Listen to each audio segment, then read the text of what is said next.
in the heart of Abruzzo, Ovindoli rises on the Altopiano delle Rocche, surrounded by the peaks of the Apennines. From above, the mountains stretch endlessly, rugged ridges, forests of beech and pine, and vast valleys where silence reigns. This is a land shaped by wind and snow.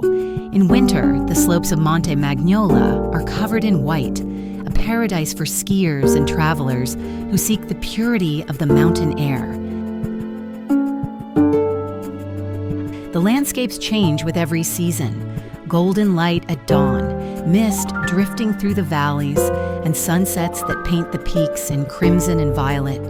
Here, nature shows its strength and its gentleness, offering both adventure and peace. Ovindoli is not only a village, but a gateway to the Apennines, a place where the mountains embrace the sky, and time seems to stand still in the silence of nature. Ovindoli, the voice of the mountains, eternal and free.